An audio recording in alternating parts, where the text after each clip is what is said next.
The skies above Grand Cathay shine a bright green, as a Warpstone Meteorite plummets from the heavens.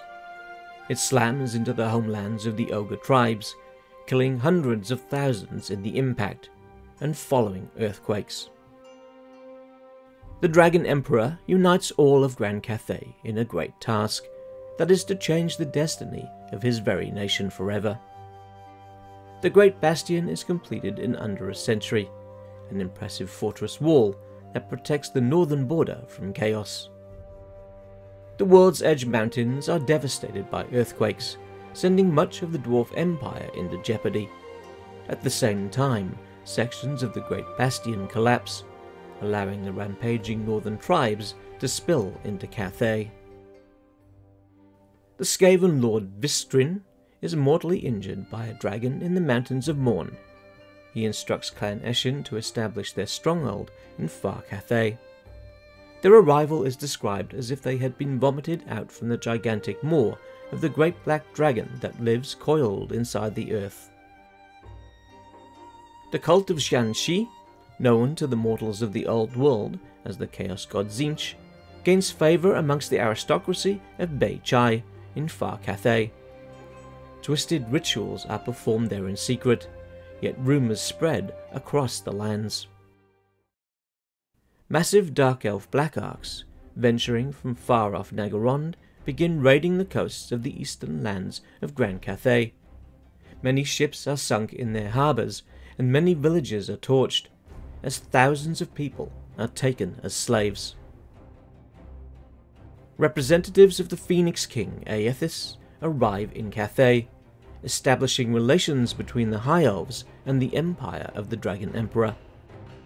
The silk, jade and spices provided by Cathay prove popular in Ulthuan, and trade begins to flourish. Some ogres travel to the far east, where they learn that the great horn trophies worn on many of their helmets are highly valued in far-off lands.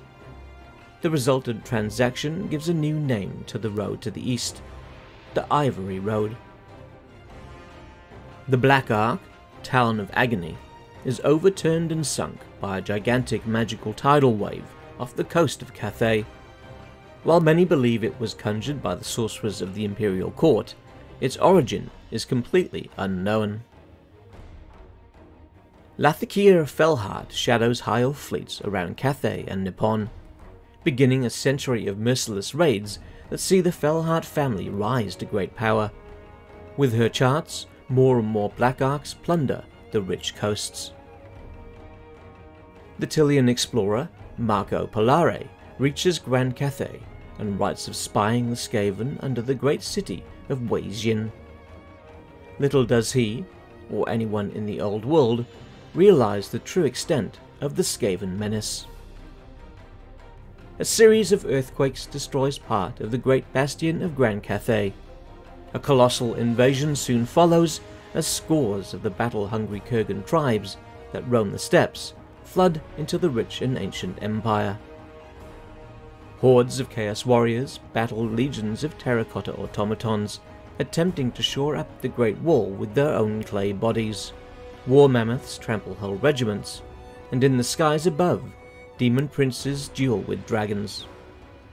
The Cathayans ultimately blunt the invasion, but not before the Chaos Horde has carved a bloody path into the heartland of the Orient. It is said that no family was left untouched by the great sacrifice. Emperor Wu, as erroneously recorded by the Old World scholars, launches a great invasion fleet to conquer the Southlands. The Slan, having foreseen the arrival of the invaders, destroy the fleet in 2 great typhoons.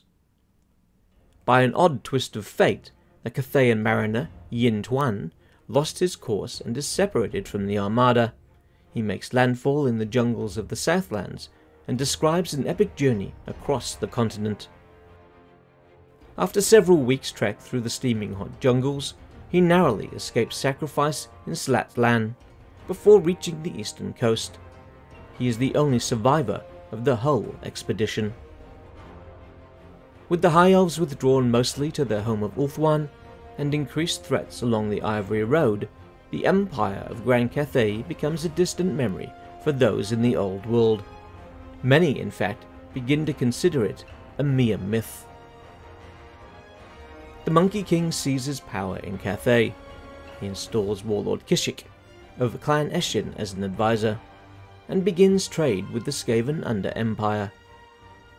He is later driven to the south of Cathay after the return of the Dragon Emperor. Cathay is divided between the children of the Dragon Emperor, with Miao Ying and her brother Xiao Ming ruling the northern and western provinces. The remaining regions are ruled by their siblings, though little is known of them. In the end times, Tamarkan's lieutenant, Sayl the Faithless, attacks the tower of Ashashir and is defeated. By this time there is again a Dragon Emperor in power. Eventually we will learn more of the history of Grand Cathay when its army book for the old world is revealed. Depending on the timing, it may also provide some insight into future expansions for Warhammer 3. I'm sure we all see the Monkey King as a given, as would be the missing dragon siblings, but what other delights might we encounter?